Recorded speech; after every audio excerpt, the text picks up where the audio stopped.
Hey, it's Woodsy from Sunset Sessions, and it's not every day you get to meet somebody that pretty much wrote the soundtrack to your life, but I get to today. Scott Weiland, it's an honor.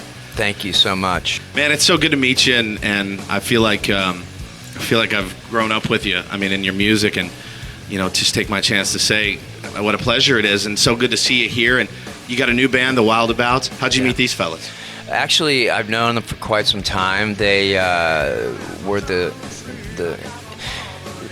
dudes that played on my last solo album, and Happy and Galoshes, yeah, which is a great record. Thank you. And that was sort of sonically an extension. The next place to go from 12-Bar Blues. They're both kind of our artistic adventures, for sure. And because I needed that, being in two big rock bands, Giant STP and Velvet Revolver, yep. And so I needed to kind of do like my thing on a different scale, and it was a lot of fun. But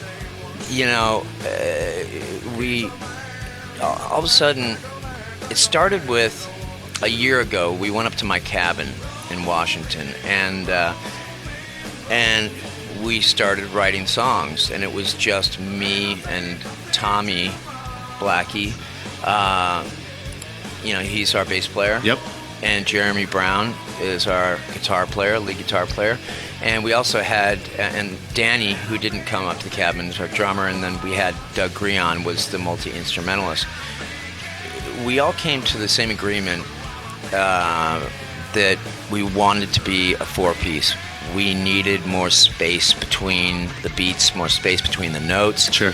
And that eventually, although I had been friends with Doug for years, we built the studio together and produced a lot of stuff together. I had to call him up and tell him that we made a big decision, and I'm sorry to tell you, but we're going to go on as a four-piece. Right. And it really changed our sound. We had an idea of what we wanted to go for, because all of us have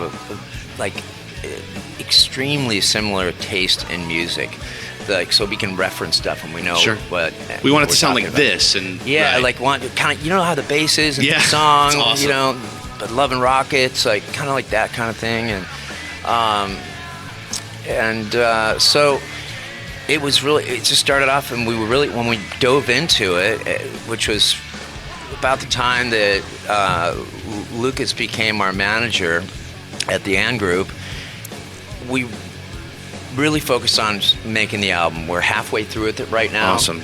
It's got a different sound. It's rock and roll, but it's like indie rock and roll. It's got that rough, just noisy garage kind of sound, which there's not a lot of these days coming out new. I mean, if you put out Core today, how would it do? You know what I'm saying? Is there a place for that anymore? I don't think if you put out like Core produced the way it was, right.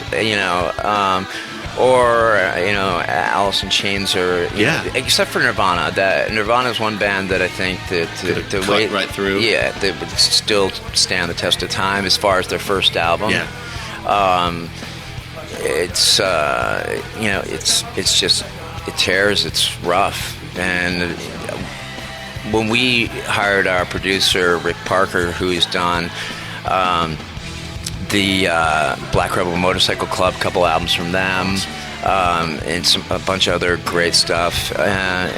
He understood where we were going and what we wanted, and he's also an amazing engineer, and we're trying to verbalize like what we wanted our stuff to sound like. Instead of big, Mesa Boogie, like chunk, right. It's a bunch of vintage fuzz boxes, and just a wall of sound. Killer. And, it's like octave underneath it to like boost that, and riffs that are not like typical riffs. Right. And and your lyrics over them. It's Yeah, gonna be great. yeah, I it's can't. cool. It's coming out soon. It's coming out in the first part of November. Awesome. Yeah. Can't Yeah, wait, man. Thanks so much for your time. I know you're busy. You got a million things to do. Can we get a couple pics and stuff? Yeah, and I could say this also, if you're still recording, the album we've got a name for it, and it is called Blaster. Blaster. Yeah. I love it. Where'd that come from? Well, the art we haven't shown yet, so you'll see. We'll know. It's very cool. We'll know very when cool. we see Very it. cool. Scott Weiland, thank you so much. Thank you. Appreciate it, man. Right on.